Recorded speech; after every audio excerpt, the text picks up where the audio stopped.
Hello, good morning students. आज हम आपको चैप्टर पढ़ाने जा रहे हैं, यह सबसे कठिन समय नहीं।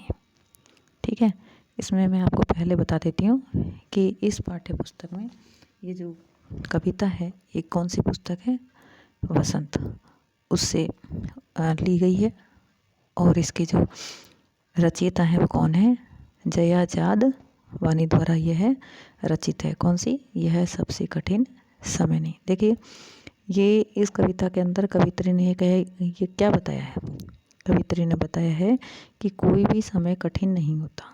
क्या, कोई भी समय कठिन नहीं होता है। कवित्री ने हर परिस्थिति से जीतने का संदेश दिया इस कविता में।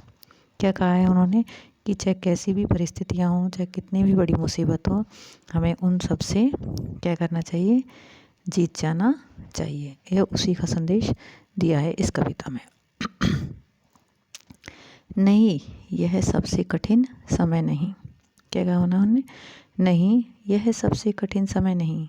अभी भी दवा है चिड़िया की, अभी भी दवा है चिड़िया की, चोंच में तिनका, चोंच में तिनका, और वह उड़ने की तैयारी में है। क्या है, और वह उड़ने की तैयारी में है। अभी भी झड़ती हुई पत्ती, अभी भी झड़ती हुई पत्ती, थामने को बैठा है हाथ एक, थामने को बैठा है हाथ एक।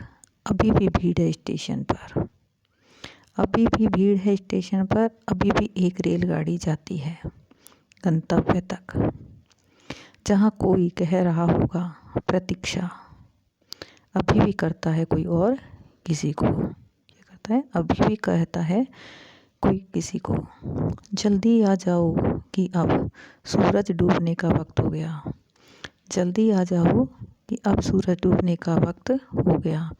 अभी भी कहा जाता है उस कथा का आखिरी हिस्सा, अभी भी कहा जाता, अभी भी कहा जाता है उस कथा का आखिरी हिस्सा, जो बूढ़ी नानी सुना रही सदियों से। दुनिया के तमाम बच्चों को, दुनिया के तमाम बच्चों को अभी आती है एक बस, अंतरिक्ष के पार की दुनिया से लाएगी बचे हुए लोगों की खबर। नहीं, यह सबसे कठिन समय नहीं है। कौन है इसकी जो लिखने वाली है, रचयिता कौन है, जया जादवानी। देखिए बच्चों, अब इसका मैं आपको थोड़ा सा हिंदी अर्थ बता देती हूँ। नहीं, यह सबसे कठिन समय नहीं है। अभी भी दवा है चिड़िया की, चोंच में तिनका, और वह उड़ने की तैयारी में है, अभी भी झड़ती हुई पत्ती। तो देखिए इसमें क्या कहा है कि हम जिन परिस्थितियों में, हम जिन स्थितियों में जी रहे हैं, जिस समय में जी रहे हैं, वह कभी भी कठिन नहीं होता है। आपको समझ में क्या है, हम जैसी भी स्थिति में जी रहे हैं कभी भी कठिन नहीं होता है। मनुष्य ही नहीं, मतलब इंसान ही नहीं, पशु पक्षी, क्या कहा है, इंसान ही नहीं बल्कि पशु पक्षी भी सुखद जीवन की कल्पना में वर्तमान को संवारते हैं। क्या करते हैं, वो क्या करते हैं कि हमें अगर सुखी जीवन जीना है तो वो अपने आज को संवारते हैं। कवित्री ने चिड़िया का उदाहरण दिया है।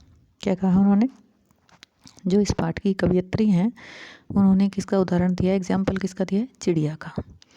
उन्होंने कहा है, और अपनी बात को सही साबित करने के लिए, सही प्रमाणित करते हुए क्या कहते हैं कि अपने भविष्य से बेपरवाह, अपने भविष्य से बेपरवाह चिड़िया एक दिन का चोंच में दबाकर अपना घोंसला बनाने के लिए ले जा रही है। क्या करती है वो चिड़िया कि अपने चोंच में एक दिन का दबा लिया और घोंसला बनाने जा रही है, यानी कि अपना घर बनाने जा रही है। वह भावी जीवन में, यानी कि आने वाले जीवन में होने वाली घटनाओं, दुर्घटनाओं की कल्पना ना करके वर्तमान को क्या देती है, महत्व देती है, यानी कि आज को महत्व देते हुए परिश्रम करते हुए सुखद कार्य कर रही है। यानी कि अपनी मेहनत से क्या कर रही है, वो अपना काम कर रही है जिससे कि वो सुखी रह सके। कितना आ गया आपको समझ में।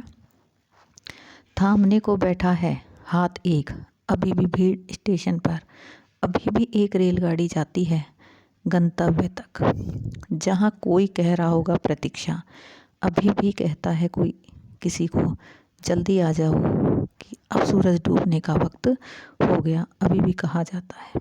ठीक है, अब इसमें क्या कहा है कि वृक्ष से ने वृक्ष से झरने वाले पत्ते यानी कि पेड़ से गिरने वाले पत्ते हमें क्या संदेश देते हैं कि वृक्ष पत्तों से हीन नहीं हो जाता, यानी कि उसे परेशान नहीं हो जाता।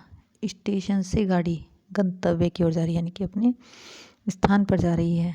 गाड़ी में सवार यात्री की भी कोई प्रतीक्षा कर रहा होगा। सूर्यास्त यानी कि सूरज डूबते होते, सूर्यास्त का मतलब होता है जब सूरज शाम को छिपता है। होते होते सभी लोग अपने अपने निर्धारित ठिकानों की ओर चल पड़ते हैं, यानी कि जो उनकी जगह है वहाँ पर वो चले जाते हैं। कैसे कि सभी को जीवन में विषम परिस्थितियों में रहते हैं, यानी कि कठिन परिस्थितियों में रहते हुए अपने लक्ष्य को प्राप्त करना होता है। क्या करना होता है? अपने लक्ष्य को प्राप्त करना होता है।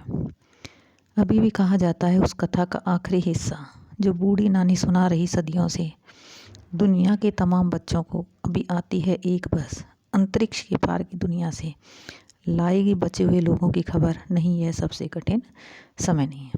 अब क्या कहा उन्होंने कि प्राचीन काल में यानी पुराने वक्त में जो बूढ़ी नानी दादी बच्चों को कहानी सुनाती थी ना, आपने भी सुनी होगी ना, सुनाती होंगी दादी नानी। उस कल्पना कहानियों में जैसे क्या वो बताती थी, एक राजा था, एक रानी थी, या परी थी, ऐसी कहानी होती है ना। क्यों? कल्पना के आधार पर। कहानियों में जीवन में संघर्षों से जूझने का संदेश दिया है कि चाहे कितनी भी कठिन परिस्थितियाँ जाएं, चाहे कैसा भी वक्त आ जाए, ठीक है, उनमें आपको क्या रहना है? डटे रहना है।